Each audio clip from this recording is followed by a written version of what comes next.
अवैध खनन मामले में सीबीआई ने यूपी के पूर्व सीएम अखिलेश यादव को समन भेजा था। 29 फरवरी को बतौर गवाह सीबीआई के सामने अखिलेश को पेश होना था, लेकिन अखिलेश यादव सीबीआई के सामने पेश नहीं हुए। अखिलेश यादव ने प्रेस कॉन्फ्रेंस कर बीजेपी पर आरोप लगाए। सपा प्रमुख ने कहा कि उन्हें परेशान करने के लिए नोटिस भेजा गया है।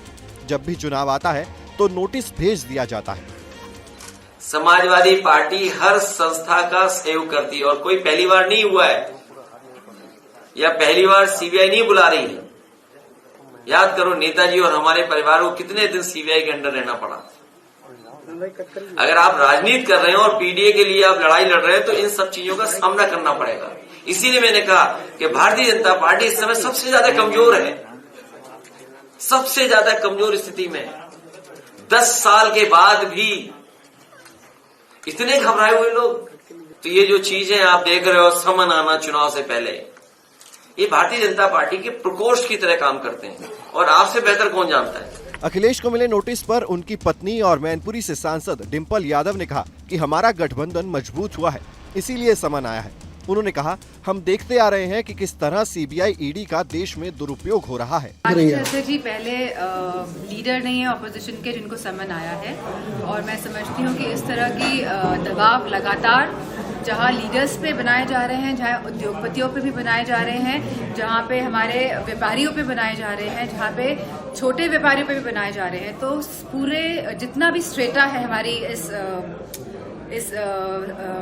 हमारे जो सोसाइटी का है, उन सब पे किसी न किसी तरह का दबाव बनाया जा रहा है। बता दें कि सीबीआई की ओर से अखिलेश यादव को जिस केस में समन भेजा गया है वो साल 2012 से 2016 के बीच खनन मंत्रालय से जुड़ा है। उस वक्त यूपी के सीएम रहते हुए अखिलेश यादव के ही पास ये मंत्रालय था।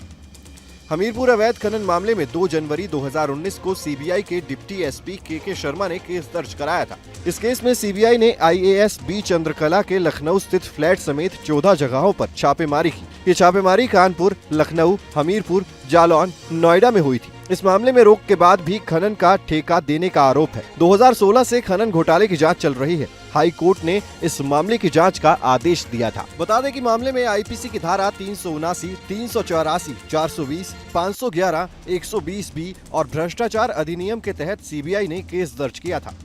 एफआईआर में कहा गया था कि 2012 से 2016 के बीच हमीरपुर में बालू की माइनिंग अवैध तरीके से की गई थी। शिकायतों के मुताबिक अधिकारी अवैध खनन कर रहे लोगों और अवैध बालू ले जा रहे वाहनों के ड्राइवरों से पैसे ऐंठते थे। यही नहीं, इसमें आरोप लगाया गया था कि सरकारी कर्मचारियों ने हमीरपुर में खनिजों का अवैध खनन होने दिया। सरकारी अधिकारियों ने आपराधिक साजिश रची, टेंडर प्रक्रिया का पालन नहीं किया, अवैध रूप से नए पट्टे और नवीनीकरण किया। 2012 से 2016 के बीच में अखिलेश यादव यूपी के सीएम थे। उस वक्त गायत्री प्रजापति खनन मंत्री थे। अवैध खनन सामने आने के बाद उनका विभाग बदल दिया गया था। ये विभाग सीएम के पास आ गया था।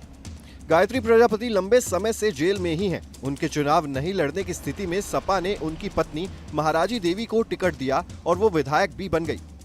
लेकिन सोमवार को हुए राज्यसभा चुनाव में मतदान से ठीक पहले वो गैर हाजिर भी रही।